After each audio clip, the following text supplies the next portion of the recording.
Chapter 3.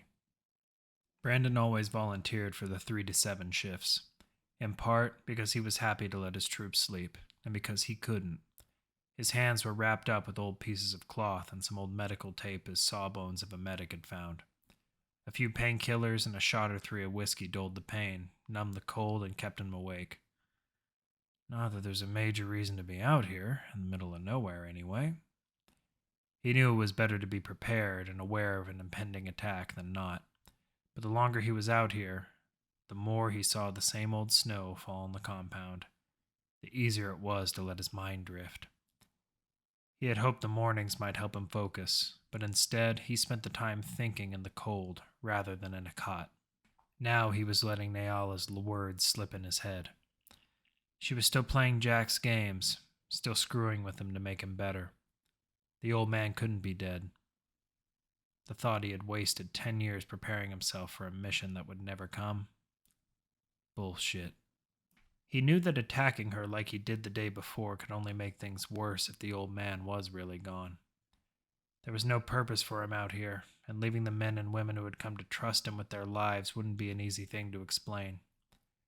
If the old man were here, he would have told him to use the army he had built, with or without him.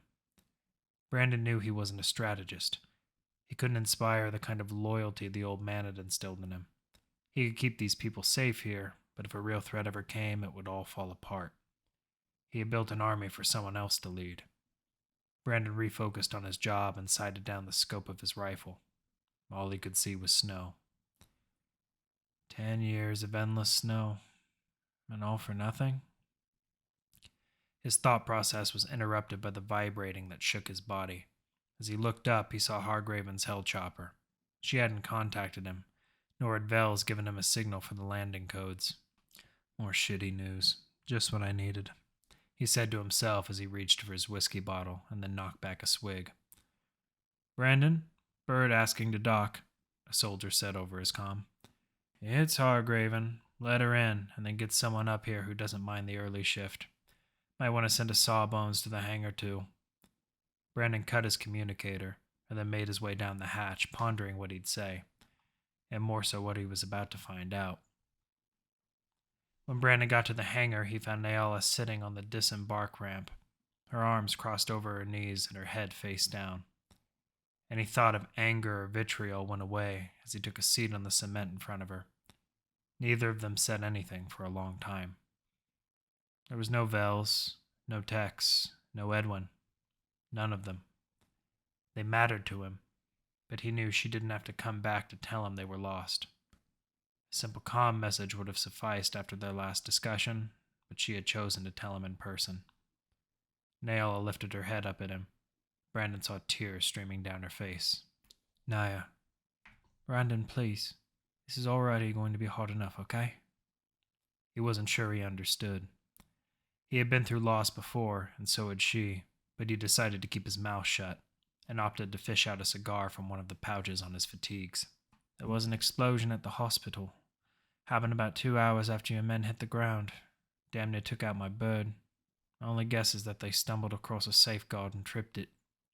She explained as she looked at him. But she saw no lines of stress, no anger, nothing.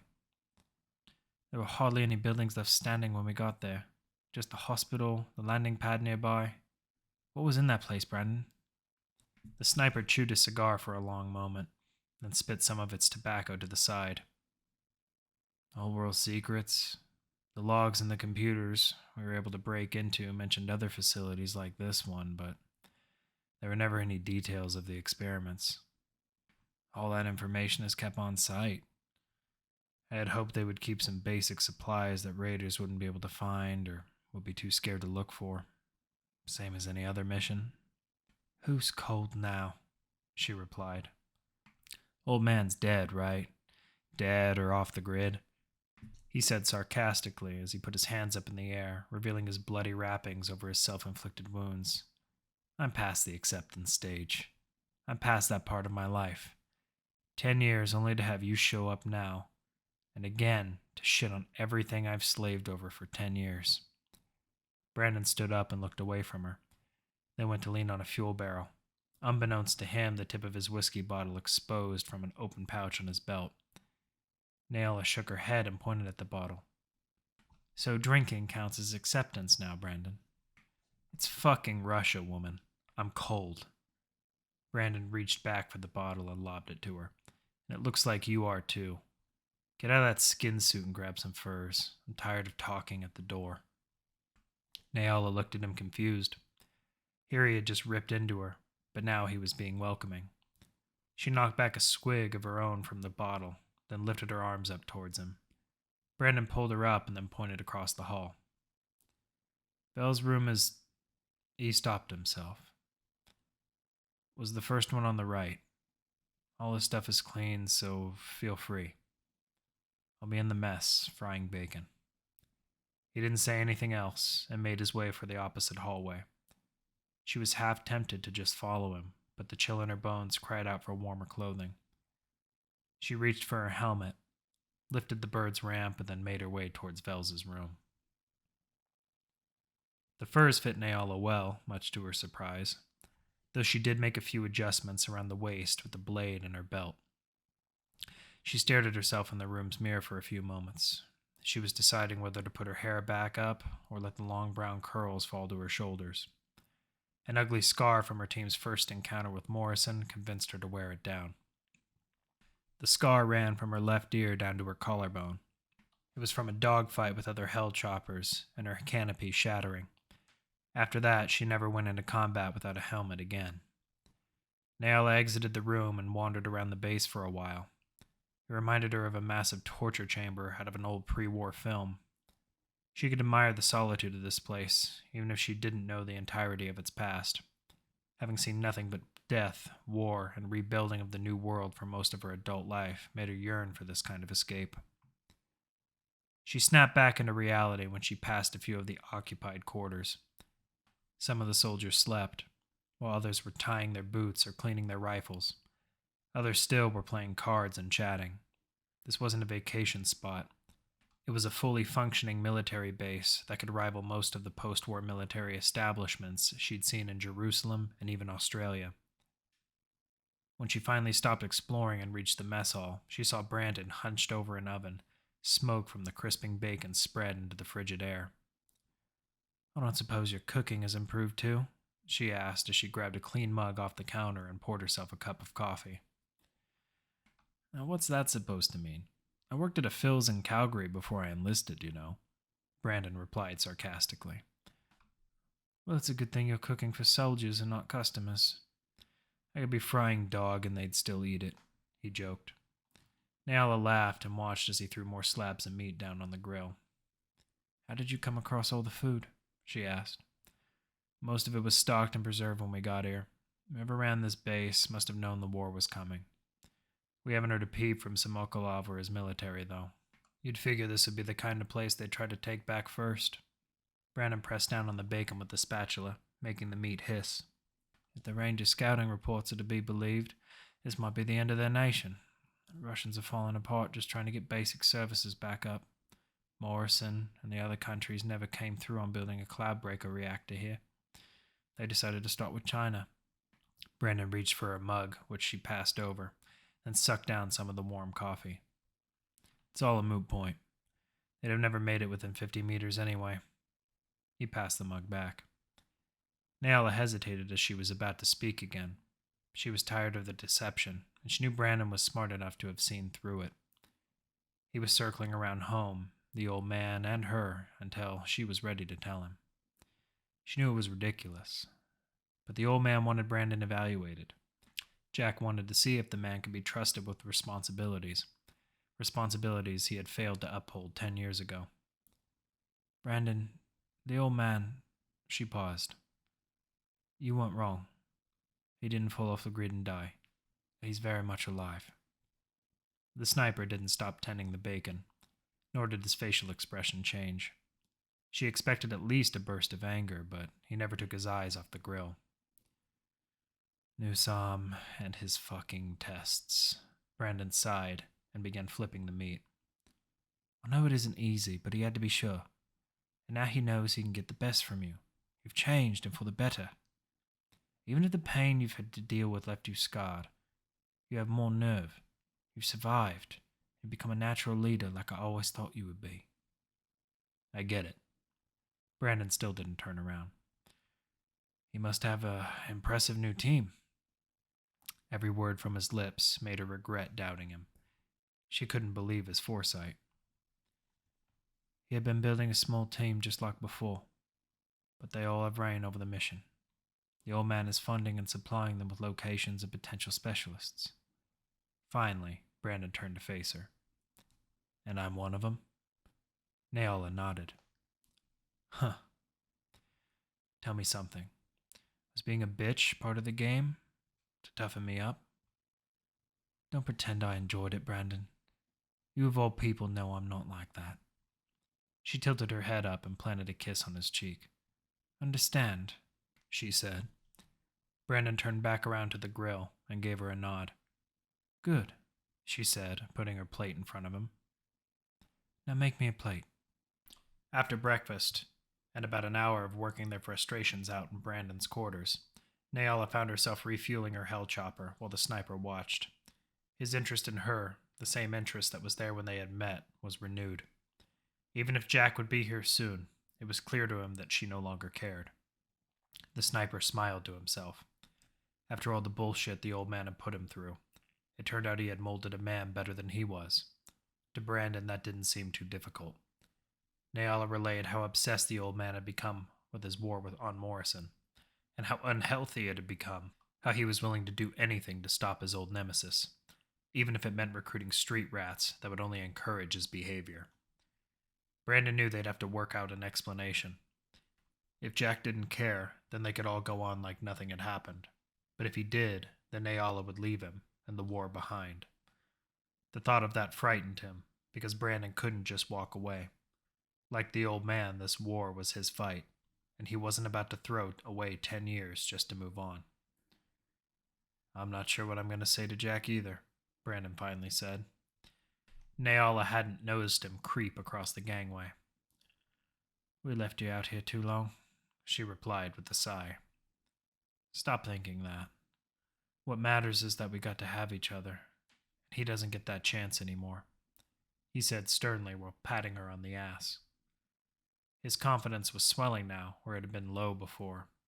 All it took was Naola waving his accomplishments like a flag. He was a far cry away from the 19-year-old that made everyone around him wonder if he was shaking from the weight of his rifle or from the fear of the coming war. Or the 30-year-old who couldn't save his friends from Morrison's soldiers when they collapsed in from every angle. All that had changed. He was 40 now, and nothing, not the old man, not Morrison, would bring him back down. He had a new reason to fight his war. He saw the way Naola looked into his steely silver eyes. The feeling he had always wanted, the feeling of being loved, was the strongest shot in the arm he'd had in years.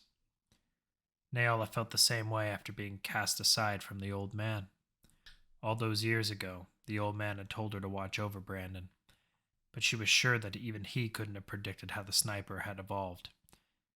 She brought a hand up to shut off the fuel pump, then brought the same hand up to Brandon's auburn beard. I'm sorry I was cruel to turn you into what he wanted, she said. Brandon replied by pulling up the sleeves of his coat, revealing dozens, if not hundreds, of scars and marks along his arms. She had seen them earlier, but did her best to ignore them. Some were fine, like an intentional cut. Others were in no pattern, like glass had pierced the skin. The scars went up from his wrists to his biceps. Most snipers never have to worry about getting scarred in battle, he started. We kill so many from so far away that it's easy to lose sight of our intentions. I chose to do this to myself, to feel and understand pain, to grow up. When Naola couldn't look anymore, Brandon brought his sleeves back down. The old man, crazy as he is, always had meaning to his lessons. I grew by throwing myself into fear and to survival. And then, when I thought I couldn't take it anymore, I broke another barrier. The sniper finished. Naola shook her head. But it's all based off a lie. I never wanted to pain you. We were friends for so long. Then I had to flip a switch, she replied. Brandon raised a hand to hush her. It wasn't all a lie. I can't hide from what happened 10 years ago. That's what drove me, not our petty arguments over the years. All I ever wanted was to have you, and I envied Jack for that, even hated him for it. The man I respected most, he knew I was weak, and he knew how I felt about you. That's why he picked you to watch over me. The combination would either drive me mad or make me better. I deserve the lessons he had to teach me, like I deserve the knowledge I took from them, and what I'm taking from him now. Naila tugged on his wrists. You did not deserve these, she said. You can tell me the truth that not all of these are because of the war. Some are because I hurt you, and I know that. Don't be an emotionless bastard like he is. I've had enough of that for one lifetime. Then my arms are the canvas our history is etched on, he replied softly. You're a pilot. You follow orders. It's that damn simple, Tommy, Jack yelled from across the cockpit. Look, old man, I'm going to do what's best for the bird. Understand? Without this, ain't none of us getting home. Get it? Tommy crossed his arms as he leaned on one of the canopy's glass panels. It's not your bird yet, Alex said, walking through the cockpit door and towards Tommy. How close are we? About 20 minutes from Zemlya base. The autopilot's guiding us in, boss, Tommy replied. That's great. Alex let a smile come across his face, then threw a hard knee into the other man's stomach. Call Janet by anything other than her name again, and we'll be talking like this real soon. Alex turned towards Jack as Tommy curled into a ball on the floor. So will the sniper be able to keep his head? Jack fell in step with Alex towards the cargo hold. He's not the same man he was then. Shit, you could barely call him a man. Even if he was a bit older than you are now. Exile has a way of making you think long and hard about the choices you've made, and making you pay for them. Speaking from experience, old man? Alex asked, tilting his head to the side. All of us needed time to think about what we did and why we failed. Jack turned his head and saw the rest of the team pouring from the tight crew quarters. Especially me, he finished. All right, crew, listen up. We're set to touch down in the Russian base. There are other soldiers here, so settle in the best you can. And if you haven't looked out a window recently, then put on something warm, Alex called out as the team moved to their various positions. Hey, Janet said, tugging on his shoulder. Did you speak to the asshole yet? Yeah, thanks for letting me handle it. I have a feeling he won't be giving you nicknames anytime soon. Janet gave him a nod and moved to her landing spot. Alex surveyed his team. Everyone was in position, including Dellin, much to his surprise. Looking a lot better, Doc, he said from across the hold. My illness's progression has slowed outside of irradiated areas. I never got to thank you for saving my people. Alex moved across the hold towards the doctor. Don't mention it. I just wish we could have saved the transmitter, too. It will have to do. The surgeons I trained were smart people. They'll figure out another means of long-range communication, the doctor responded. That's good to hear. I'd hate to be left alone in a dead zone, Alex replied as he went to move back. There was one other thing, Alex. Go ahead, Doc. I want you to know that I'm here because of you, not the man who wants to believe he's in charge by turning you into his figurehead. No figureheads here, Doctor. I just make suggestions and crack open the whiskey after a good day, Jack yelled from across the hold. The old man wore a grin on his face, one Dellin had seen before. It made him cringe. Alex caught that and looked back at Jack, who was still smiling. As long as you can get over it long enough to stitch him up when he needs it, then we don't have an issue, Dell. Dellin nodded. The old Sawbones knew he had no choice about the matter. The Hellchopper shook and rumbled as it flew through the stormy skies of northern Russia. Alex looked out a viewport and saw the snow was coming down hard. Just looking at it all chilled him to the bone. Or maybe the cold had finally made it through the bulkheads. Brandon isn't the only person we're here to acquire, Alex, Jack said. nudging an arm into the other man. Nyala's been monitoring him, in addition to her normal duties as a ranger. Our operations from here on out are going to require a full set of specialists. Elias made his way over to the pair. What can you tell us about Koslov? He asked. Not much. As you might imagine, the Rangers don't have a lot of intelligence coming out of Russia. They don't see a point to monitoring a country that's been left out in the cold. As far as he goes, he's an ex-military operative who fought in the Chechen Wars. Both of them, which puts him well above my age. What's interesting is the classified notes the Rangers were able to pull. Apparently, he volunteered for a training operation, but the name goes unlisted. After that, his record goes classified, and then blank like he died or left the service. But now he's back? Alex asked. Not in any sort of official capacity. The Rangers believe he's a merc, but they've spotted him being airlifted to various cities across the Russian wasteland. Everywhere he goes, an old world building seems to disappear, or a raider group gets wiped out. And he hasn't taken any contracts outside the country.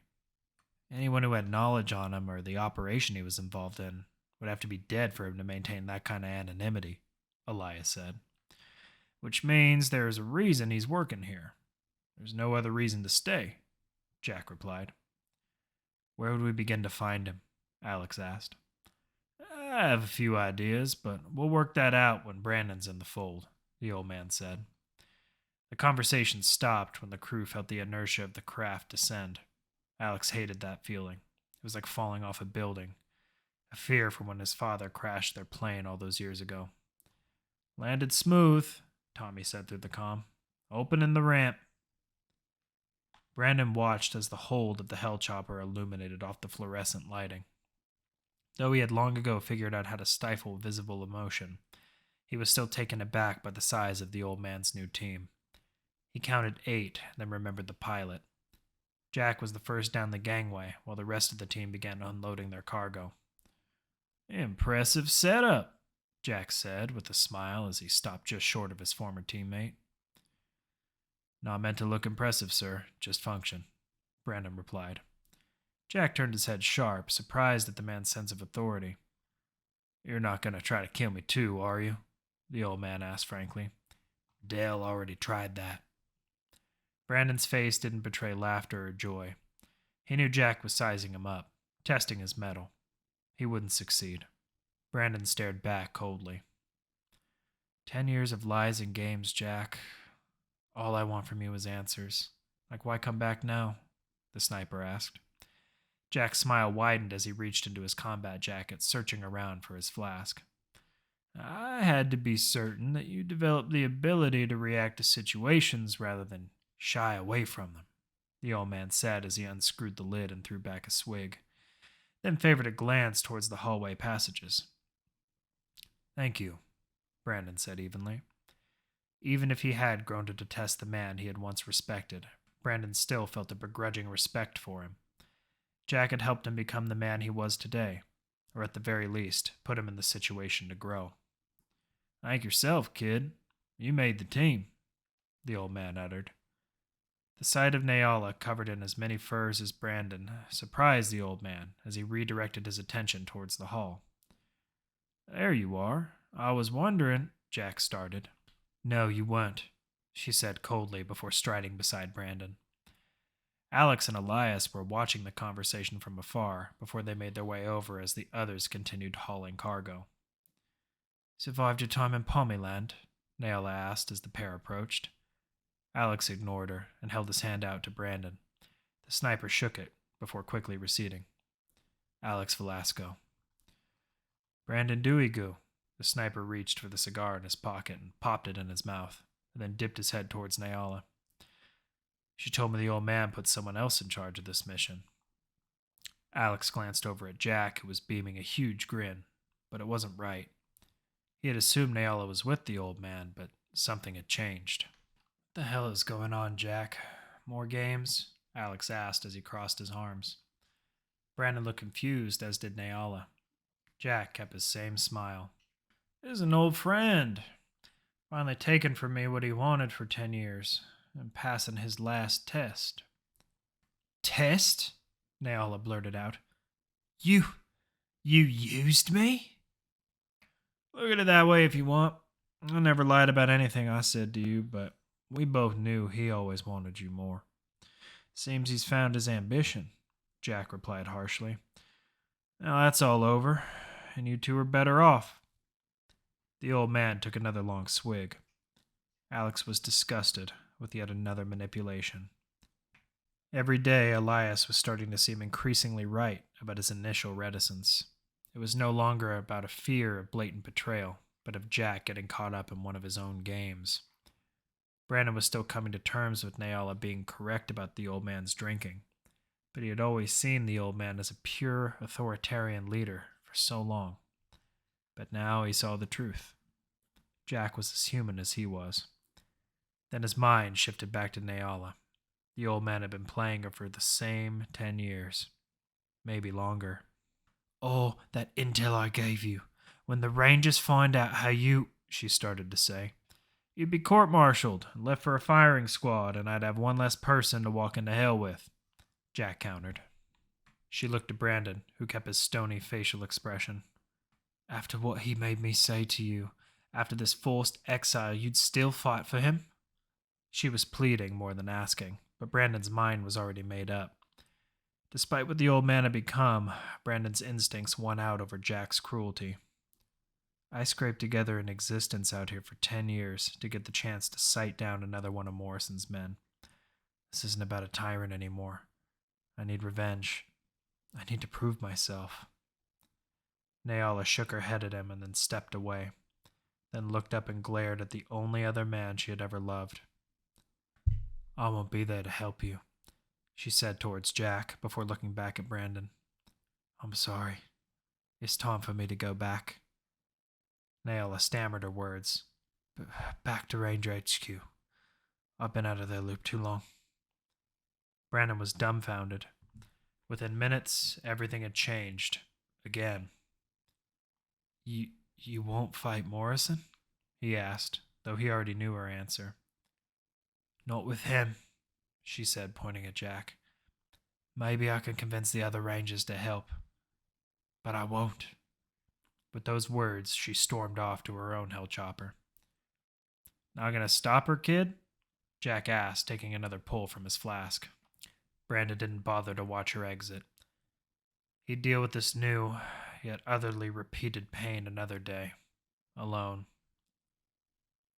No. The rest of you need your quarters. Lucky for you, a few were just made unoccupied. The main yard was a 100-meter enclosure of nothing but open space. The absence of everything but snow and entrances to the facility didn't fool Otto, however. There was a familiar smell in the air, an old stench, fear. It was strong enough to give him a telling history of this place, and stronger than any prison he had ever been in. This place was a graveyard and worse. Otto knew those that had built this place so far away from anywhere else could not have had positive intentions. A point of curiosity, wouldn't you say? Otto turned halfway to see Dellen standing behind him. Why would a prison have a yard like this? Come on, Dell. This ain't a prison. More like a research station, Otto replied. You missed the cells in the east and west halls, mate, the doctor replied. I didn't miss 'em. I know a thing or two about prisons, old friend. You put the most dangerous people where you can see them, chained and guarded by soldiers with assault weapons, not in rickety, low-security steel cages. Did you count how many there are? Otto sneered. 18 altogether? You seem to have an opinion about this place. Only took coming out here. Otto kneeled in the snow and began to dig. Eventually his hand stopped at something hard. He reached down and got a hold of it and pulled it up. Otto lifted it and showed it to the doc. It was a snapped shin bone. You think it was like that before or after I pulled it out? The convict asked. Dellen shook his head. They experimented on prisoners here. Test subjects, maybe. The The small amount of cells means they were trying to keep a tight rein on the population, Otto continued. They'd have to be people no one would miss. Murderers, terrorists, prisoners of war, Dellen added. Could be, though the lack of security with the cells would cause the guards problems unless the prisoners were so drugged up or beaten down that they couldn't escape. Not that there's much to escape to. I reckon whatever they were doing out here is lost to time now, Otto said as he tossed the shinbone back to the snow. Damn shame that, Dellen said. The war destroyed a lot of tools, same tools that could have evened our odds. The doctor brushed past him and moved towards the center of the yard. You've been in that dead zone too long, Dell. People aren't afraid of heavily armed bands like they were after the bombs dropped. Governments are reformed and fielding their own armies again. They didn't go away. They just adapted. The doctor pondered that for a moment. The only reason they stayed that way was on the back of salvage technology. Had we succeeded, we would have been in the same position. Doubt it. Jack, maybe, or someone else. Balancing books and leading soldiers just ain't my style, Doc, Otto said with a chuckle. You'd adapt, Dellen said with a grin. Not interrupting anything, am I? Elias said as he took crunch steps through the snow. Came out for a smoke? I was just heading back inside for some rest, Otto declared. He moved past Elias, but Dellen remained outside, instead moving nearer to the other man. Smells like a bifta, the doctor said as he crossed his arms and looked at the younger man. It's Ghana and tobacco. What the hell is a bifta? Elias asked as he took a long drag off the cig. It was what we used to call it when I was a kid. Caused me terrible paranoia, the doctor replied. Elias took another drag in place of his own reply. Can I ask you a question, friend? About Alex? Any reason you're not asking him directly? Eli said. He's better with the stories than I am. I noticed that you don't seem to mind talking about him to Janet. The other man's head perked up as the doctor finished his comment. I've seen it all before, Dellen continued. Part of the reason we're freezing our asses off in a yard of an ice hole.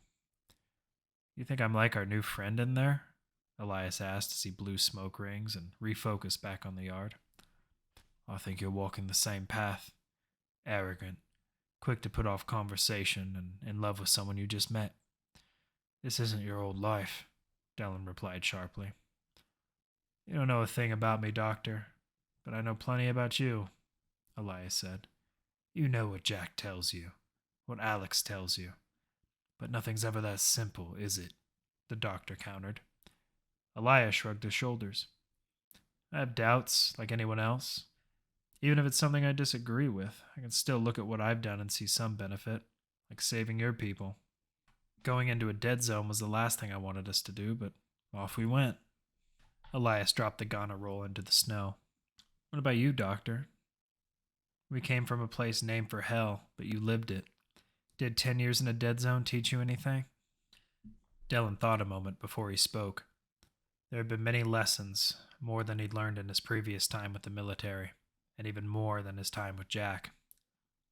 Just that some of us needed more time to learn what we were supposed to do, he finally replied.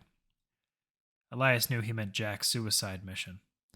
The doctor seemed a hard man on the exterior, but his questions, the way he spoke, it all revealed more about him than an inch-thick file. Okay, Dell. What do you want to know? The younger man asked. Why he wants a tyrant dead makes sense to me. But what stake does he have in this war? Power? Elias laughed to himself before answering. Alex just wants the man dead. We've never spoken about after. It was never a reality until we ran into Jack. Hell, it still might not be. But before, we knew it was just a dream. Kill as many Marines as possible and hurt Morrison until we knew it was time to quit or got murdered ourselves. Dellen shook his head. We never planned for the after either. We were all too focused on bringing our target down. In our own heads, we were the perfect team of soldiers, spies, scientists, all with the same goal. Then it wasn't just Brandon that cost you the mission, was it? Eli asked. His failure didn't cost us that mission. It hurt us, but it was over before we even got started. At the end of the day, the blame shifted to all of us who remained. We moved too fast on a surprise attack that put us right in the middle of two Morrison air patrols. Strategies were changed at the last minute.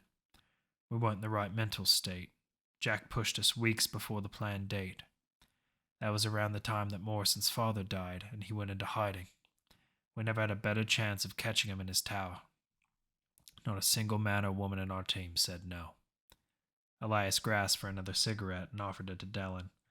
The doctor clenched it between his two fingers as Elias produced a lighter. Why lie to us about it then? Elias lit his own cigarette before Dellen's. The doctor took a long drag of his own before replying. Why does he lie about anything? He's an old, manipulative son of a bitch. It wasn't always like that, but the need to kill a tyrant changed him. It changed us all. You give Alex enough time, and it'll happen to him too. Bullshit. I lived it, son. I'm just giving you fair warning, Dellen said as he tossed his cigarette in the snow. Talk to your friend. Keep his head in the right place and make some plans. Before Elias could turn around and stop him, the doctor was already gone. There was nothing but a burnt-out cigarette lying in the snow. It is simple, Androv, a clean-up operation. John Morrison did not bother to face the monitor that was broadcasting a live feed all the way from Moscow.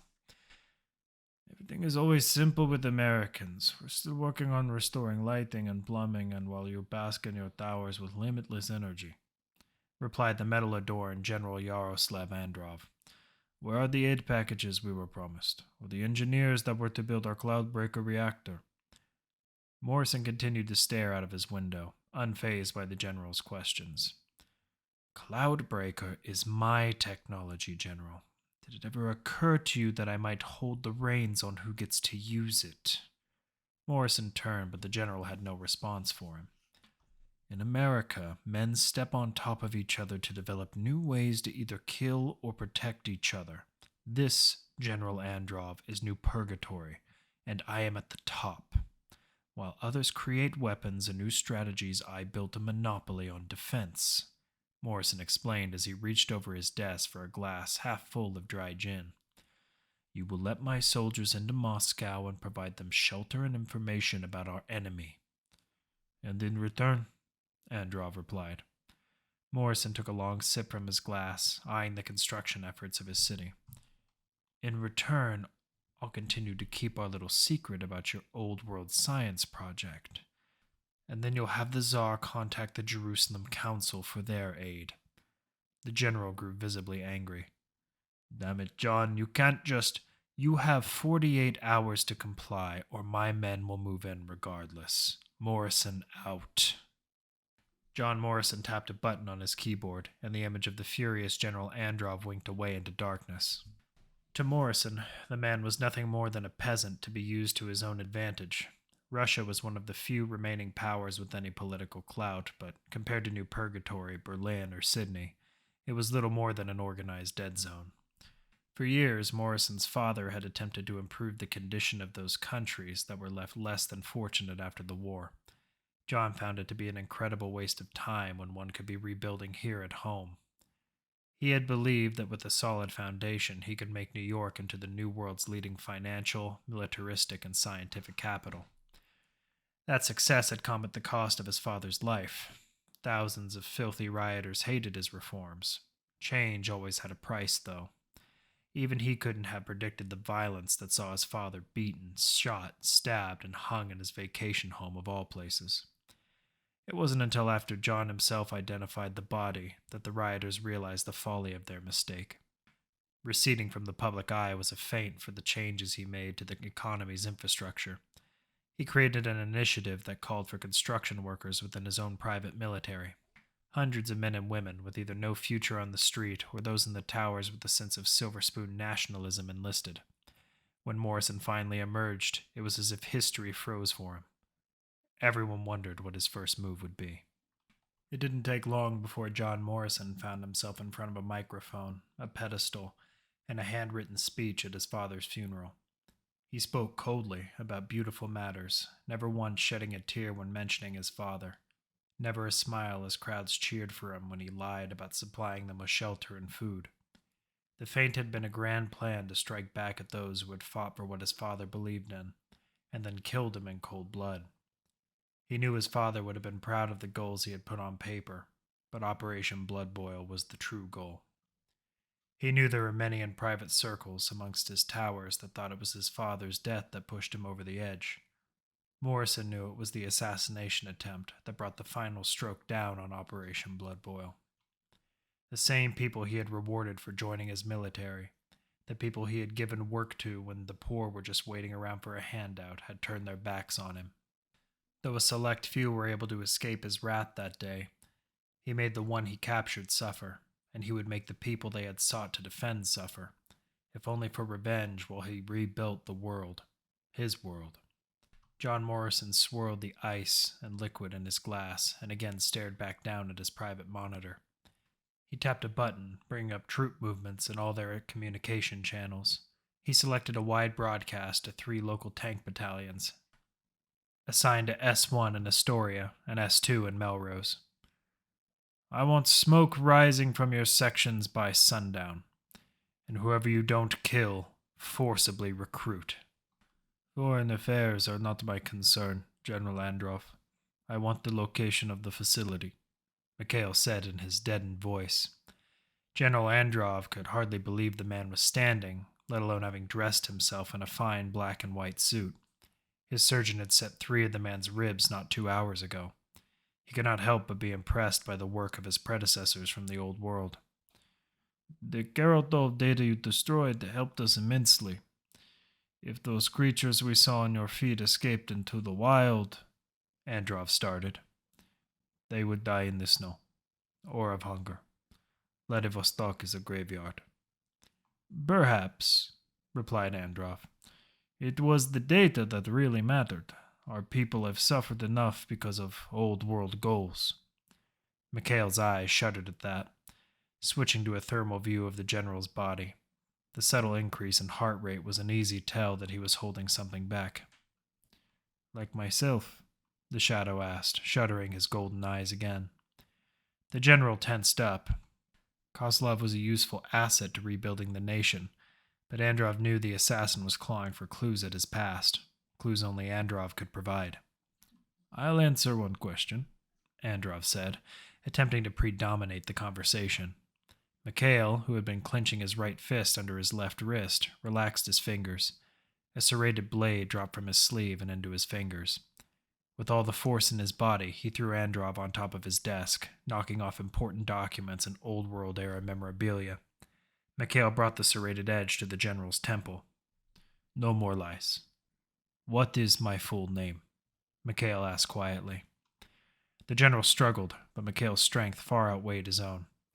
The shadow pushed in the blade, watching the edge slowly cut into the chubby flesh on the man's face. Androv screamed out in pain. Mikhail Andreevich Kozlov! Mikhail quickly pulled the blade away, revealing the laceration he had created. The database tells me I was a soldier. Why would it not let me search by first and last name? Classified files are limited to a soldier's full name. It was to prevent amateur espionage agents from finding out about our projects. What unit was I in? The documents are all blacked out. Mikhail moved away from the general, who brought his hat to his face to pressure the wound on his head. You were in a Spetsnaz unit, deployed in Chechnya. You were handpicked, along with your team, by former members of the KGB. OSN Saturn, Mikhail said aloud. No, your unit had no designation. You were not meant to be there, Androv replied. Which Chechen war? Mikhail pressed. The general seemed confused for a moment until Mikhail moved towards him with the blade again. Wait! The general hollered. It was both. Why can't you remember this? The creation that was put in my head caused this. It gave me much knowledge, but not where I came from, where I was born, what unit I served with. What did I do that warranted selection? You survived when everyone else around you did not. We lost that day, Mikhail said bluntly. He did not need a world history lesson. Yes, we did. Your unit was caught in the worst of the fighting in Grozny. You reported most of your team died in an apartment explosion. The room around Mikhail went dark. He was unable to tell if it was a hallucination or the database finding a fragment of his memories. Explosion, he said to himself, closing his eyes. Shrapnel flew in all directions as explosion after explosion rocked Grozny's streets. Mikhail peered over a window, revealing hundreds, if not thousands, of secessionist rioters with makeshift weapons, pushing back the superior armed forces of the Russian army. He found himself, along with the 4 remaining members of his unit, in the second story of an apartment complex the rioters were now smashing into. "We need to go now," Mikhail yelled to his men. None looked in any condition to make a second-story escape, let alone fight. "It's too late, Gale," one of the men called out in Russian. His sleeve said Vasily. "If we stay, though—" Mikhail was interrupted by another explosion that rocked the apartment complex. Through the ringing of his ears, he could make out the screams from the outside. Mikhail hauled himself back up to the window. Peering below, he saw rioters pushing past the dead to escape, smoke billowing past them. Combustion sent him back to the ground and caused the upper floor to collapse on Mikhail and his team. While he had been showered in debris, his comrades were covered by furniture and flooring. He wanted to stop and pull them from the pile, but instead his arms went towards the window.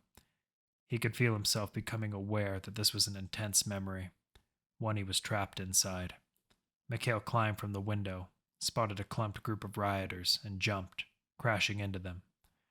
A final deadly explosion rang out, leveling the apartment and bringing debris onto the streets.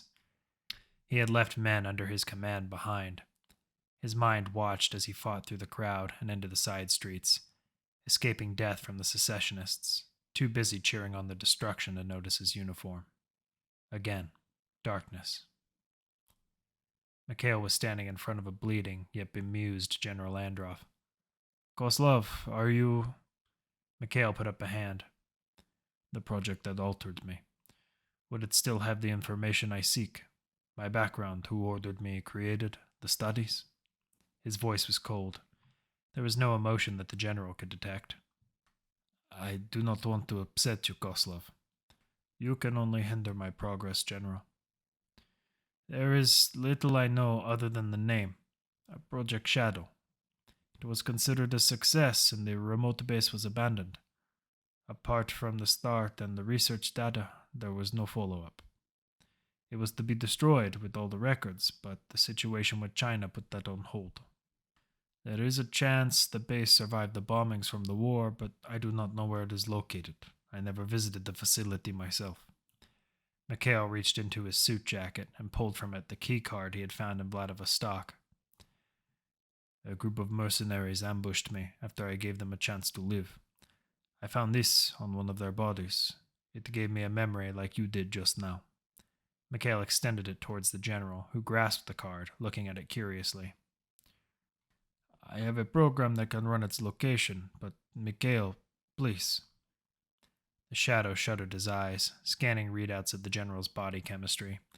The man was rightfully nervous, but was also mentally distressed. "For use of your program, I will perform another job. What disquiets you, General?" Androv took a deep breath. A world's worth of problems lifted from his shoulders. "We have been receiving threats from another nation," the general began, gliding over to the computer on his desk. "New Purgatory. Their leader, John Morrison, will send his soldiers over our border in a day. Eliminating them is a political issue we cannot afford, but if I send you to eliminate whatever it is they're searching for, we won't have to suffer their presence." Mikhail crossed his arms. "Give me the information, and I will eliminate them." The general inserted the card into the computer. His eyes lit up as information converged across the screen. These were files he would have never been privy to in the old world. Not as a general, at least. "Well?" Mikhail asked. "See for yourself." Androv turned the screen as he spoke. Images of a small facility flashed in a slideshow. The shadow took a step forward, leaning over the desk. "What is this?" The images went dead on the screen, and the general passed the card back to Mikhail. "Severnaya Zemlya. There's an old research station on October Revolution Island. You'll need a helicopter to get out there. First, however, I need you to ensure Morrison's immediate trust. I don't want foreign boots on the ground. And how will I do that? Come this way. Androv took Mikhail to another room and began tapping away at his computer screen. After a few moments, a man's face appeared, one Mikhail had never set sights on before. I thought I told you. Mr. Morrison, I have your solution here. I wanted you to see him before I sent him out, Androv responded. Mikhail could see the strain on Androv's face. He was trying not to lose his temper. Where the shadow was watching the general, the database in his mind went to work analyzing the man on the screen. It did not take long for it to register as John Morrison of New Purgatory, the last leader of the United States. One man? I have had teams sent after this group, and you offer one man? Morrison questioned. Not just any man, John, though I believe you are already familiar with him and his skill set, the general said with a hint of pride. Mikhail noticed that for a moment John Morrison looked puzzled before recognition came across his face. The shadow did not understand. Are you certain it's wise to use him? Morrison asked. Mikhail has never failed me, nor has he failed you, or our other colleagues, the general countered. For a man implicit on keeping secrets, you are quick to throw them in my face, General. I suggest you watch your tone. Send me their location, and they will be eliminated, Mikhail finally said. Ah, so he can speak. I am transmitting the coordinates to you now. As soon as the science project finishes them off, you will report to me, General. I understand, Androv replied. Morrison's image quickly faded away on the screen, which gave way to the location where his bug had tracked the Crusaders. Well, Androv said, surprised. How convenient for you, Mikhail. Alex unloaded drawer after drawer of clothing and replaced them with weapons and rations. The furs were nice, but he preferred his own combat jacket and fatigues indoors. As he put his items away, there was a knock at his doorway. Yeah? He asked, not bothering to look back. Got a minute? It was Elias's voice. Alex pushed the drawer closed and turned towards his friend. Always. What's up? Got a chance to talk to Dell last night. Doctor is finally semi-coherent. At least I think he is. Not sure if all that time in London did him any good, Elias said as he walked into the room and grabbed a chair. What did he say? Alex asked. He wanted to know more about you. What'd you say? I told him to fuck off and ask you. That's when he started talking odd, Elias explained. If it's like you said, can you really blame him? Alex asked. Maybe not. He said a few things I clung on to, though, Elias said. Like what? Like what we might do after this fight is over. You make it sound like either one of us is getting out of this alive, Alex scoffed. That's his point, Alex. Do you think we'll make it out of this alive? Alex paused, considering his friend's question for a moment. From the time his mother died, his life had been devoted to stopping the tyrant who got off on beating the hell out of the downtrodden. I want to stop Morrison at any cost, Eli. You know this. I'm focused on what we got to do today. I'm not thinking about tomorrow. There's so much to do. Even if we live through this, how can you plan when the mushroom clouds haven't cleared the skies? What are you saying? There's no hope, even if we win? Alex looked away from his friend and back towards his drawer. What's the point if we've got nothing once it's all over? Why are we throwing away our plans, our goals?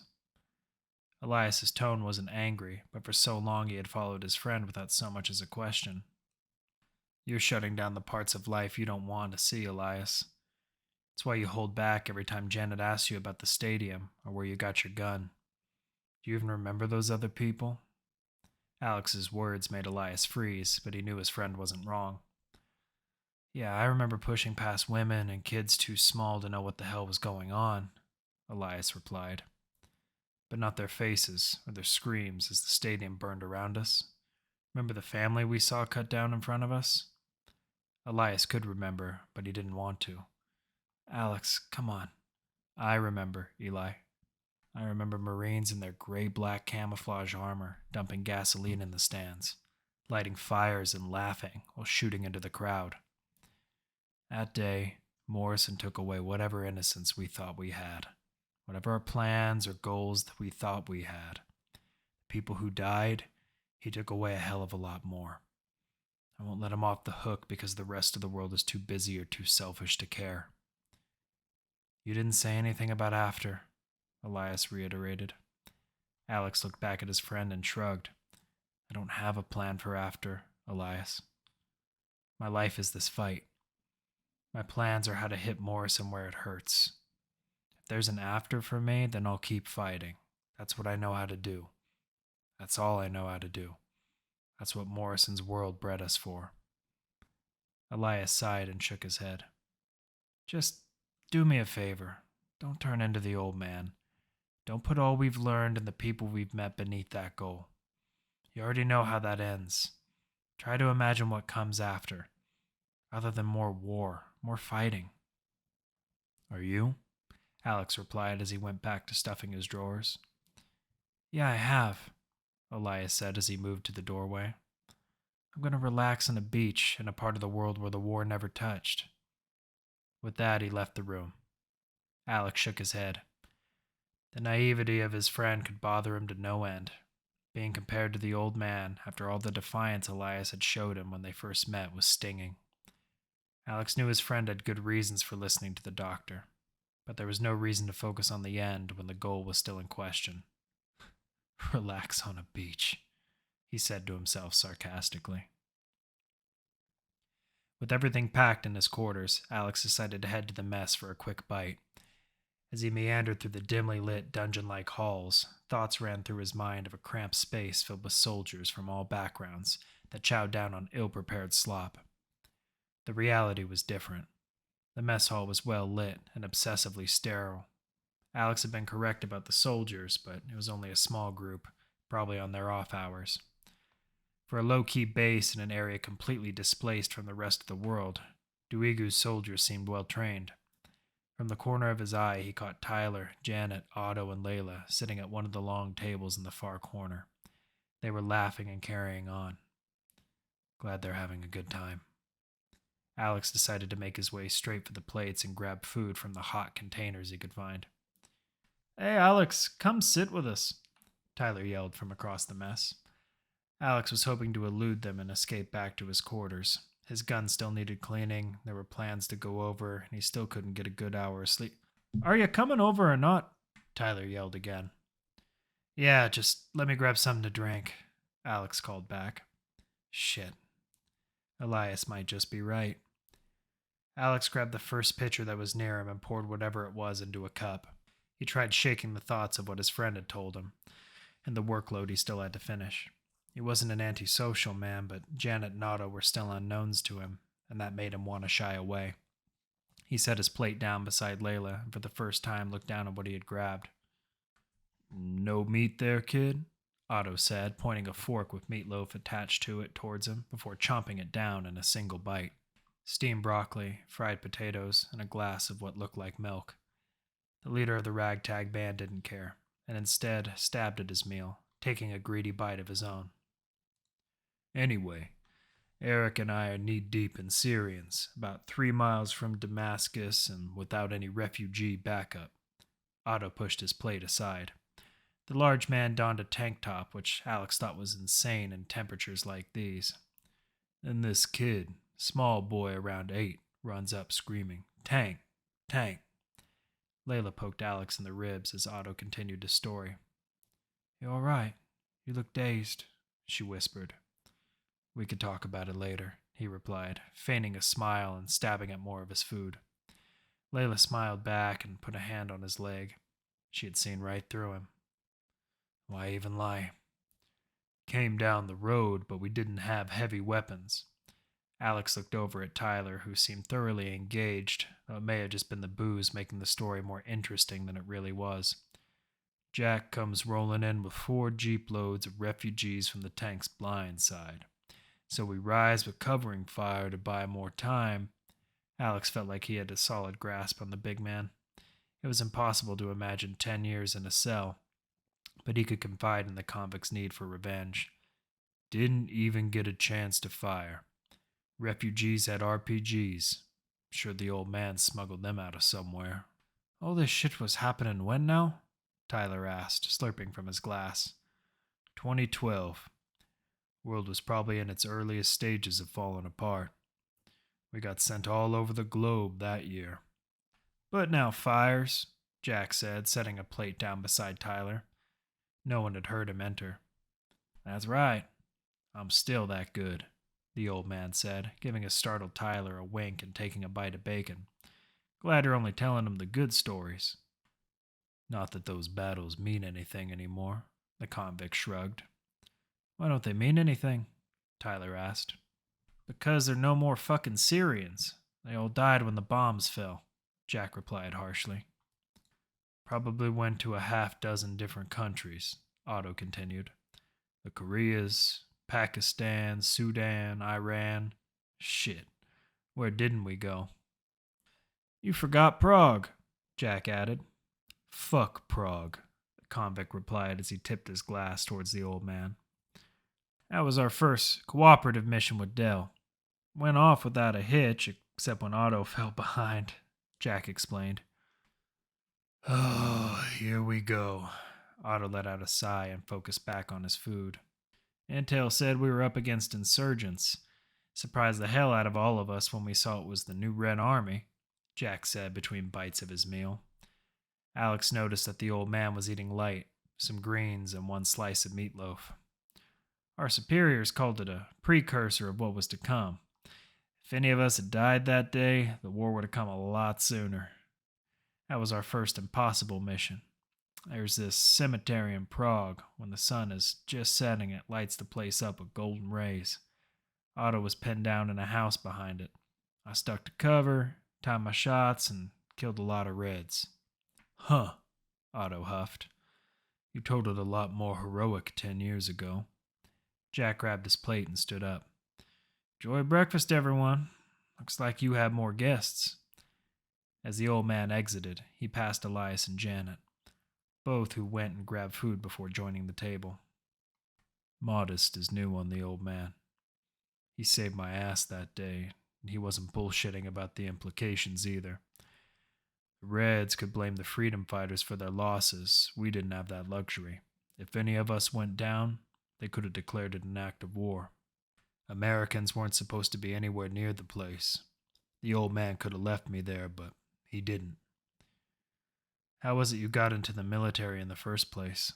Alex asked. Shit, man, look at me. The scars, tattoos. I've always been in it for the carnage. It was either the military or killing innocent people in a gang, or with bikers, or being back in prison. Dad told me you were up for court-martial more than once, Janet added. Yeah, New Purgatory wasn't my first time in a cell. When the military switched over to Morrison's control, he gave us an option. Serve in the military for life or stay in a cell. I found myself working with Jack again before we broke away, and he hatched his plan. It looked like freedom in many ways. Better here than stuck in a cell. We'll all get revenge soon, Alex declared. We're going to need more than anger to beat Morrison. Otto nodded from the other side of the table. Learning more every day, kid. I like that. Janet and I were just talking about that, Elias cut in, glancing at her as they took their seats at the table. I've got a few caches from gangs I used to run with. We're going to need all the ammo we can get once we get back to New Purgatory, Janet said. That's good, but we'll need more than that. See if you can't use Jack's files to pull up any of Morrison's major holdings back home. If we hit those targets, it can only help our effort, Alex replied. We ought to start hitting shit out here then, too. I mean, if we aren't heading home anytime soon, Elias added.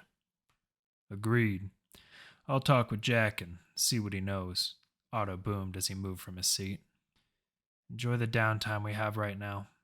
I got a feeling it won't last, Alex said as he began to get up, Layla following him close behind. You feel cold, Layla said as they wandered down Zemlya Base's endless halls. You sure it isn't the weather? Alex replied mockingly, looking for a cigarette in his jacket. For all you're getting on to them about alcohol, you're not so quick to give up your own vice, Layla replied. We're in Russia, sweetheart. I'm freezing. Alex managed to find a cig buried in his side pocket. The two stopped a moment when he lit it up, then continued their meandering. Elias thinks I'm being too distant. The doctor got him concerned that I might end up like the old man, he finally said. Alex, she started, moving closer to him. Don't compare yourself to him. You'll do the best you can. An assault with so many variables might mean you lose people, but you can help them rather than throw them away, just like now. All they need is focus. Do you think those distractions are serious? Alex asked. Look at it this way. All I worry about now is you and surviving this mission. Not everybody feels that way. I think some of them are even banking on this being it. Alex passed over his cigarette. The after, he said. What? Layla asked. Elias. He's worried that I'm not focused on the future after this, that my plan is to go in there and die. Is it? Layla countered. No, but I also have no doubts about what we'll be up against. There's a good chance none of us are coming back, and I'm asking them to have faith in me to keep them all whole, Alex explained. I can see why Dell and Eli are worried then. How can you do that if you don't believe it yourself? She asked. I don't know, Layla. I'm trying to be realistic, but I've never stopped to think about what could happen if we won or lost. She could see that she was making it worse. This was all new for Alex, but she had led people before. She knew the importance of trusting each other to stay alive. She also knew that Alex had more resources at his side than he believed. You have our old friends, Elias, Tyler. Janet is starting to come around, and so is Otto. But you've had to earn their respect, just like you'll have to earn the respect of anyone else who joins us. Alex could hear the wisdom in her words, and he knew she was right. You're right, but that's going to take time we might not have, he said. That's why the old man failed, Layla replied. And we can't fail, another voice said. It was Brandon who emerged from the shadows. So, you're taking requests, Velasco? The scruffy man asked as he chewed on his cigar. Something like that, Layla replied before Alex could open his mouth. Have to wonder what it is that drives anyone to this kind of exile. You're both working for him, hopefully not long enough to find out yourselves, Brandon replied harshly. I have a favor that needs doing, Alex, and you're the only man with the chopper. What's that? Alex asked. Before I leave my soldiers, I need to make sure they're going to have medical supplies. Last team I sent out got caught up in an explosion. Some pre-war tech got the better of them, I assume. Nayala could have told you more. We were just talking about obtaining more supplies, Alex stated. There could be ample supplies, but my duty is to my men. If what you find is adequate and there's any leftovers, then they're all yours. Fair enough, Velasco? Brendan asked as he pulled the cigar to a corner of his mouth. Fair enough. My team and I... Alarms sounded off one by one up the hallway. What the hell is that? Layla asked. Brandon froze for a moment as he looked to the alarms. Spinning red lights flashed across his face every few seconds. The alerts ran independent of the main power, and the regular lights were now dead. Do we go? Alex asked, trying to bring the sniper from his stupor. This facility is too small to hide a direct attack. We'd have heard gunfire, explosions, or a chopper coming in. Brandon started to jog back towards the hangar, pulling on his comm. Stackhouse, who called the alarm? The three waited for a response as they entered the now darkened chopper bay. Stacks, where are you? Who cut the damn power? Brandon yelled louder into the comm. No reply. Brandon, it's Give. For fuck's sake, I called for Stacks. Can't find him, sir. I got bumped up to his post an hour ago. Alex could make out Brandon shaking his head between the flashes of red light. Okay, Kiev. Who went to find Stacks? Carlisle and Temeka. They've yet to report. The sniper drew out a long sigh. Copy that, Kiev. Keep me updated. Brandon turned towards Alex. Get your people on alert. Someone's trying to pick us off. Even through the padded webbing of his suit, Mikhail could still feel the tips of his fingers and toes going numb. That wasn't an unfamiliar feeling, but the swelling that rose in his chest was, and he wasn't fighting to contain it. The facility had an interesting design and was spot on, to the images he was able to gather from the induced flashbacks. For a little over an hour, Mikhail had been wandering about the facility's ventilation and sewer system, creating a virtual map within his database. And while he had run afoul of a few guards, he had no trouble ending them with quick slashes across the throat or a stab in the back. Murder limited his time, however. Mikhail knew that eventually the bodies of the fallen would be found, and an alarm would be set off.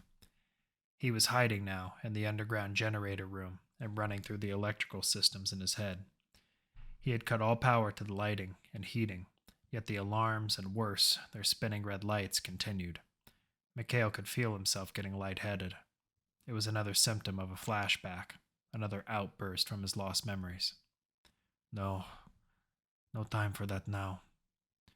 He fought the image of the red light. The shadow forced himself to move, deciding physical engagement would push the image from his mind. A single guard was posted just outside the door. With the power gone, he would have to come in soon. Mikhail didn't want to give the guard that chance. He pushed the door lightly and clambered to the nearby wall. Alarm light panned into the guard's hall, causing him to turn and take a few steps towards the door. Mikhail waited until the guard was close enough and then sprang off the wall.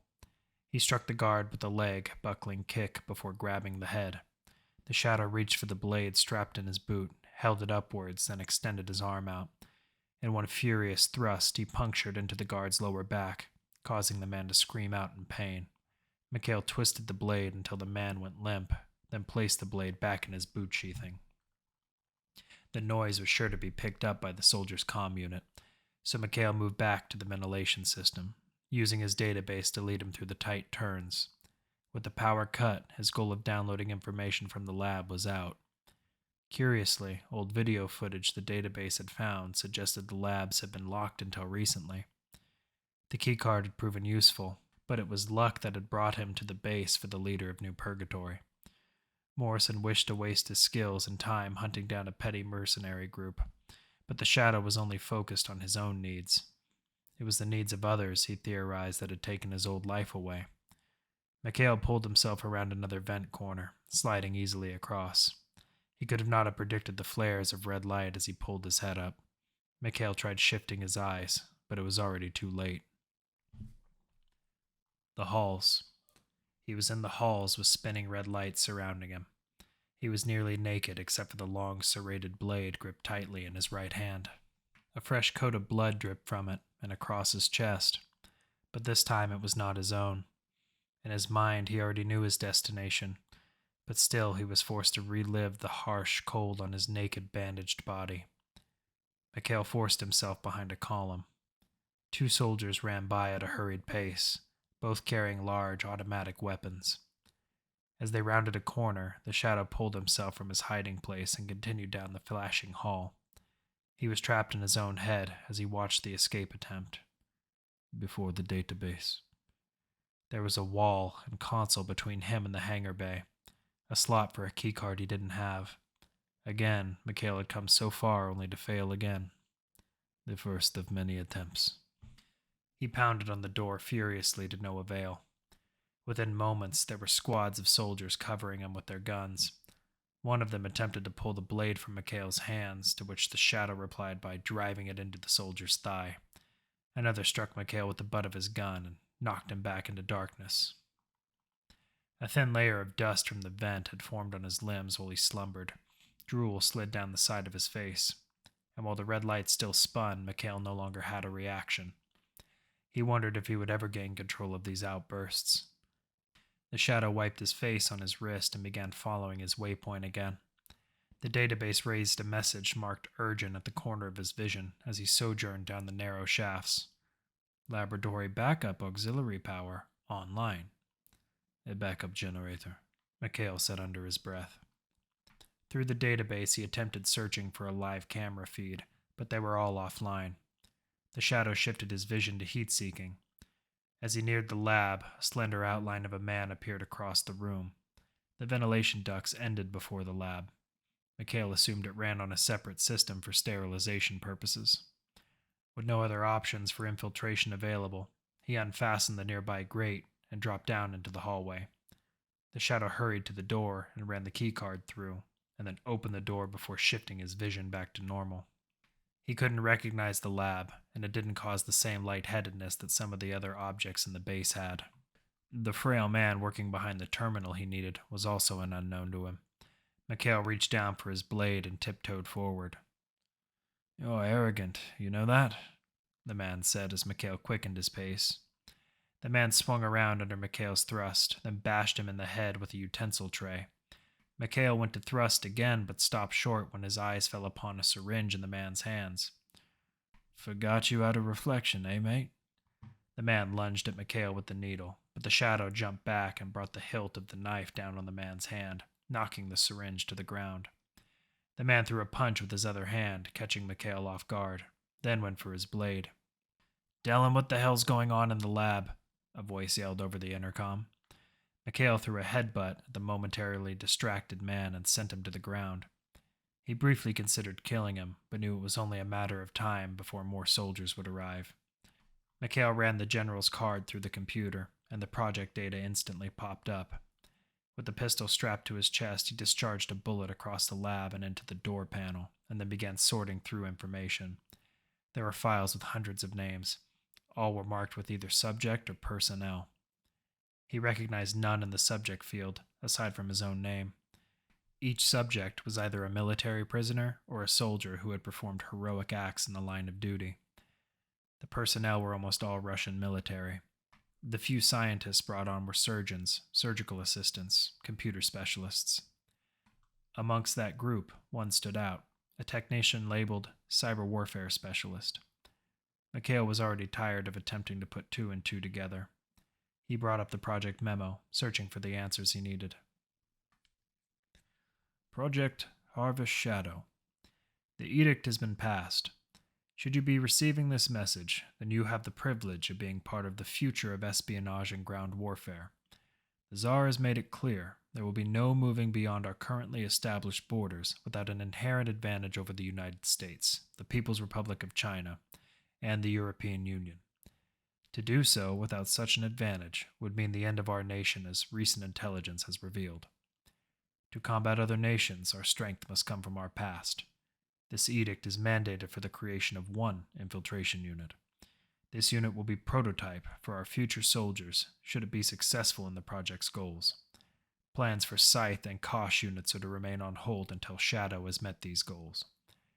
In the coming weeks, you will all be reassigned and transported to your new home. Welcome to Project Harvest Shadow. Greatness awaits. 2. Tsar v. Putin. Timestamped November 21st, 2014. Project Harvest Shadow personnel logs. Head Surgeon Chavi Rizzolo. No luck thus far. None of the men or women sent to us can withstand the pain threshold needed for database implementation. We've used the most brutal of tests to break down every subject's pain threshold, but thus far we have failed. The subjects enter cardiac arrest after or during most tests, and I can't imagine that those who succeed, if any, will survive the procedure. Many of my colleagues are losing faith in the process, as well as their own morals. It's no longer prisoners of war we're working with. Some of them are soldiers, decorated with the highest of honors. On a personal note, I'm disgusted with myself at what I've had to do to try to make them better. If there's no breakthrough soon, I recommend bringing closure to the project. We've lost so many already, and I fear we've already lost our souls.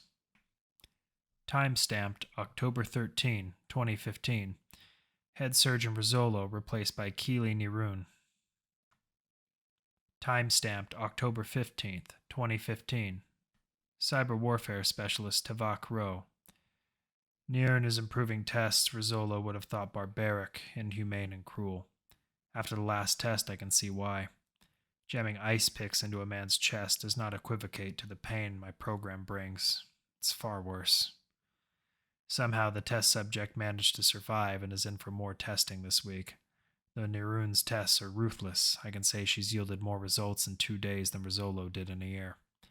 This man may be the subject we need. Or perhaps he'll end up like the rest. More meat to be carved and studied. Timestamp January 11th, 2016.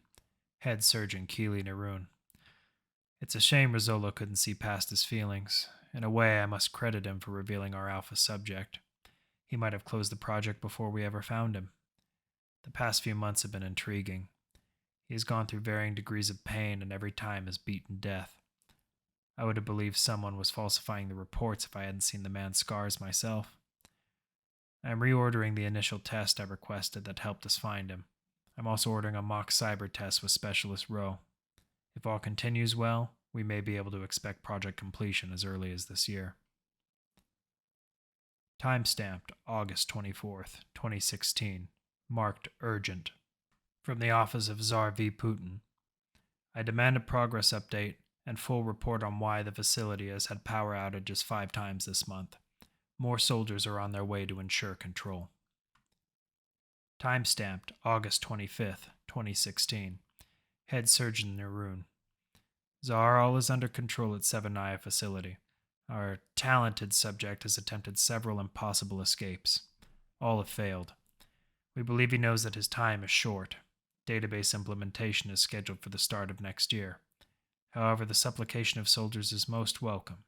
We have experienced casualties. Timestamped April 8, 2017.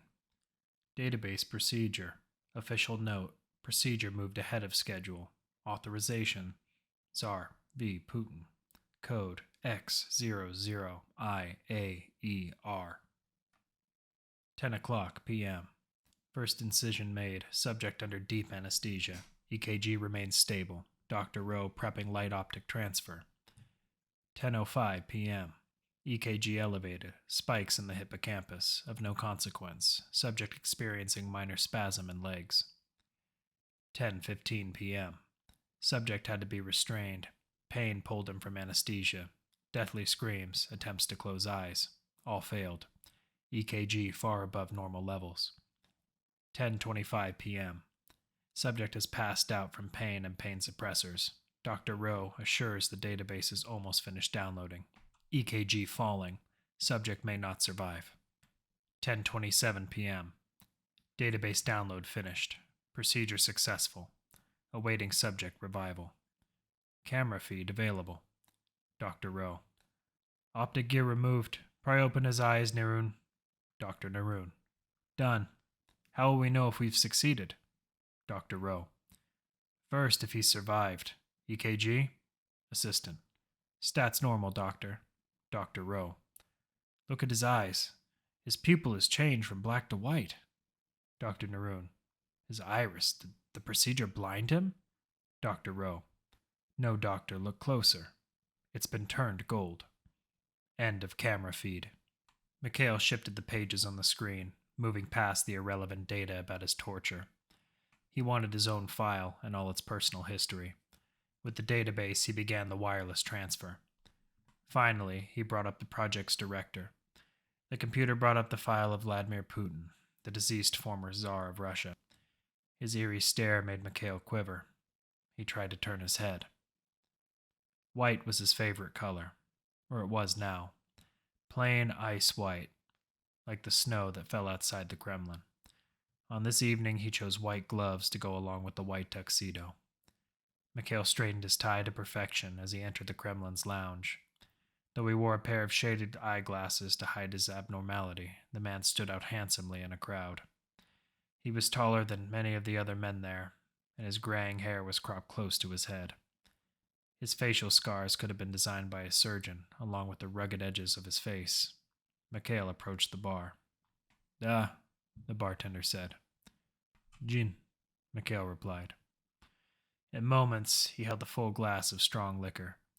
He knew he was here for a meeting. The final test in the lengthy line of tests during his training at Severnaya.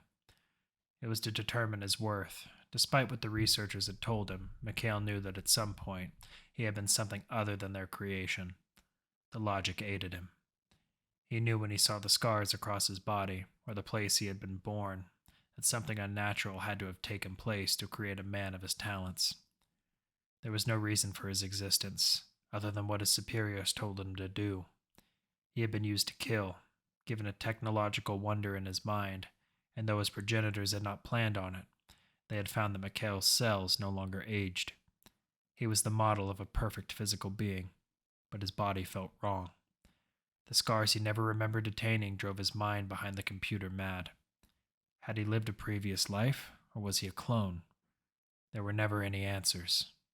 Mikhail sipped his drink and watched two scantily dressed women move beside him. He had no reaction, no interest, and whether that was normal or not did not matter. He exchanged hellos and allowed them to begin a conversation, but his mind was not there.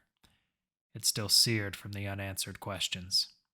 He could remember waking up to the warm faces of doctors who promised those answers. They never came, but training and orders did.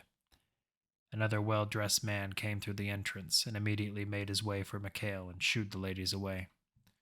"He will see you now, Shadow," the man said. Mikhail gave him a nod and followed the other man into the Kremlin's halls. Security was surprisingly low for an event such as this. The problems unfolding throughout the rest of the world warranted caution, but the Tsar must have felt protected enough. The guards treated Mikhail as if he were a part of their own detail when both men arrived at Putin's door. The scientist made it clear that this kind of freedom was a privilege. His mind still felt wrong. The database's history didn't paint stories of men who had lost their memory in pleasant ways. Many were taken advantage of without their previous knowledge, falling gullible to any who claimed kinship. The database did the logic for Mikhail. It was more than likely his body had been manipulated, but it could not calculate the reasoning, and neither could he. The guard who escorted him stopped short of the door and extended his arm out for Mikhail to enter. There was a series of other doors. As he passed the first, the sound of locks clicking into place sounded off behind him. He had to push the next door. It slowly swung open and revealed Vladimir Putin, the Tsar of the reborn Russian Republic. The man was smiling, hunched over his desk. "Finally, I am allowed to see the Shadow." Mikhail removed his glasses as he stepped deeper into the office loft. Putin had cast his suit jacket off and rolled up his sleeves.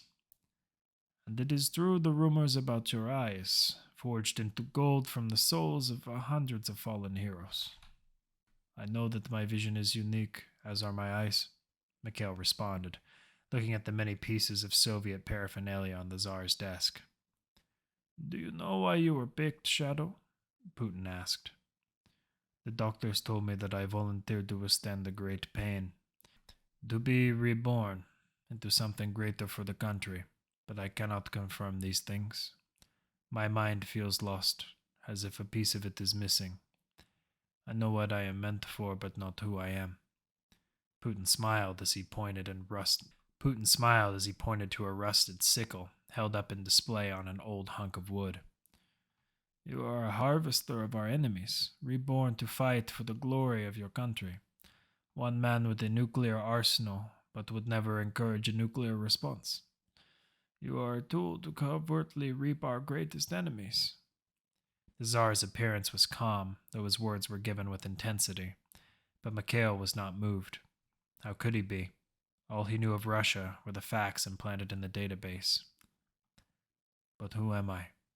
Who was I before I became this?" Putin looked up at him sternly. "That man sacrificed himself to bring you here. He survived the worst hells to bring you here. He was created so you might be born." "So I was a soldier, and the scientist altered me?" Mikhail pressed. "You were not brought to me to ask questions," Putin finished before he continued to ramble on about his goals for the nation. Mikhail's fury went over the noise spewing from the Tsar's mouth.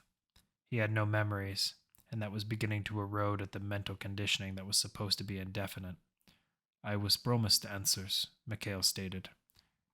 "I promised you nothing," the leader spat. Putin moved close to Mikhail's face, but he was finished talking. The Shadow reached into his jacket and brought out a high-caliber pistol, firing 2 rounds into the Tsar's knees. He placed the gun back into his jacket, then reached under his right pants slack for the serrated blade attached to his ankle. "What is my name?" Mikhail asked as he brought the serrated edge along Putin's throat. "You foolish fuck! I'll have you burned alive!" Mikhail steadied the man's head and slowly brought the blade across the throat. He tried to scream out, but blood had already reached his mouth. Mikhail knew the soundproof walls would hide his deed for a time, but if the only man that could give him answers was dead, he saw no reason to continue existence. They had created him from an unknown place only to help themselves. They saw him as a tool and nothing more, something to help them establish dominance. In those moments, the Shadow believed the man, whoever he was, that gave himself up to create the Shadow he was now, was the true fool. So ruin is what he would bring. Ruin to the nation he might have saved, ruin to those that created him. There were flashing red buttons all over Putin's desk, but only one that required a handprint. Mikhail placed his own palm over the scanner and let the database hack through the security. Once it was cracked, it confirmed the Shadow's hypothesis. Nuclear launch codes. Without a moment's hesitation, Mikhail brought his fist down hard on the button. Images of red lines staggering towards Europe, the United States, and China filled his head until he pulled away from the desk. Then darkness faded in. He became hazy. He made for the window before he lost consciousness. Dallin injected the entire syringe of horse tranquilizer into the assassin's neck. The man was so damned intent on the computer that he'd forgotten to kill the doctor with a quick snap of the neck. Brandon, Alex, and Jack came through the door, followed by several of Brandon's men. "The hell is going on? We've got bodies everywhere," Brandon yelled as he looked down at the man in the web suit. "Well, holy shit," Jack said as he moved closer to the body. "You just put him out, right, Del?" "He'll live, probably. Should be out for a bit," Dellin responded. "You know who this is?" Alex asked. "Believe it or not, kid, this is one of the guys on my list. Koslov. Not sure why he's here, but that makes our job of tracking him down a hell of a lot easier," the old man replied. "You were going to recruit him?" Brandon yelled. "I got damn near 20 dead men. He dies now." The sniper pulled the slide back on his sidearm and made for the fallen assassin, but Jack stood in his way. "Stow it, kid. Those 20 men weren't worth half of this guy. Now go get the fucking power back on before we all freeze. Alex and I'll deal with him." "This is fucking garbage." Brandon spit his cigar to the ground and signaled for his troops to follow him out the door. Alex and Jack, meanwhile, lifted Mikhail's body and strapped him to one of the operating tables. "Can you bring him back now?" Alex asked. The doctor gave a faint smile. "I'm all for injecting more chemicals into this bloody moron," Dallin said as he went over to the table and refilled the syringe. "Adrenaline. You might want to disarm him first, Yanks." Alex shook his head and grabbed the pistol strapped to the assassin's chest. Jack grabbed the blade attached to the man's boot. The doctor stuck the needle into Koslov's chest. He let out a yell and struggled to catch his breath. Though he was bound, he used all his energy to attempt to break free. Jack threw his weight over Mikhail's arms while Dellin tightened the straps. After a few tense moments, the assassin finally gave in. "Who are you?" Alex asked, crossing his arms. Mikhail's eyes flickered several times before he responded. The 3 men holding him captive reared back slightly at the irregular color of his eyes. "You mean what?" His English was broken, his voice just above a morose whisper. Alex looked up at Jack, puzzled. The old man shrugged. It was clear that Jack had only known about the assassin through rumors and hearsay. "What are you, then?" Alex asked. "A shadow. You are Alexander Velasco, unknown place of birth, presumed killed in the building fire in 2029. Alex tilted his head and raised an eyebrow at the man. He could feel his heartbeat rising, anxiety in his chest. It was real now. They had all become a true threat. "Morrison, John. That one presumes I accepted a job to kill a mercenary group known as the Crusaders. Why your band was here is of no consequence. The data was all that mattered," Mikhail continued. "He was pouring through that damn terminal when I got back up. Didn't even know I had gotten back up," Dellin added. "You were hired to kill us, track us down, and then you killed Brandon's men. And you were only after this computer?" Alex pressed. "To you it is this simple. That computer contained information about my history," Mikhail explained. And why would you need information about your history? Jack interjected. To answer the first question Alexander posed, it is also my own. Mikhail was having muscle spasms between the pressure of the straps and the adrenaline. Alex assumed the shadow could take down all three of them if he was unrestrained, but he was willing to risk it to gain the man's trust. If we remove your restraints, will you be cooperative? Alex asked. Are you fucking insane? Dell said. There are many aspects of cooperation. Most are personified by giving of oneself in service of another. Yet there is always one who wins and one who loses, unless the goals are aligned. Let's start small then, Alex replied. Right now, neither of us wants you to be bound, and neither of us wants to continue fighting. Those goals seem aligned. Mikhail's vision shifted again. Alex shuddered. It was unnatural, perhaps meant to instill fear in the shadow's targets. The gold of the shadow's iris enclosed around his odd white pupil, then extended out normally again. Mikhail gave Alex a nod. Do it, Alex said to Dellen. The doctor let out a weary sigh. Christ, I'd rather be locked in a room with a goddamn bear. When the last strap was undone, Mikhail sat up. Jack drew his gun out of instinct, but Alex kept his arms crossed. Dr. Dellen Johnston, member of the Special Air Service.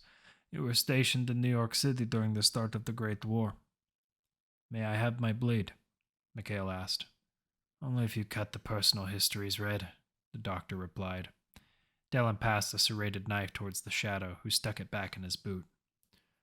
What aspect of cooperation did you wish to discuss, Alexander? Mikhail proceeded. The man who hired you to track us down, the one you say you ignored. Or after him, Alex replied. John Morrison, CEO of the New Purgatory Free Trade Association. I know he is the son of Franklin Morrison, creator of Cloudbreaker, the technology that saved New York City, Berlin, and Sydney from nuclear war. What are you, a fucking encyclopedia? Jack said under his breath. He's also a murderer, Alex said, ignoring Jack.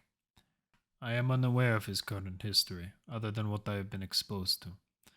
He may know more about me than I do, yet I do not deem him a personal threat.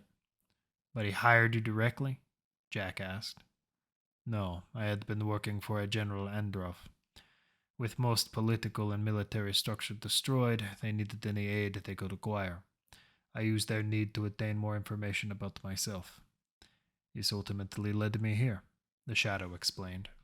Dellen was hunched over the computer, but could find nothing on the terminal. There's no data here, Alex. He must have blank slated the drive. You must understand, the information I was looking for was sensitive, dated, personal. The Shadow let the final word linger.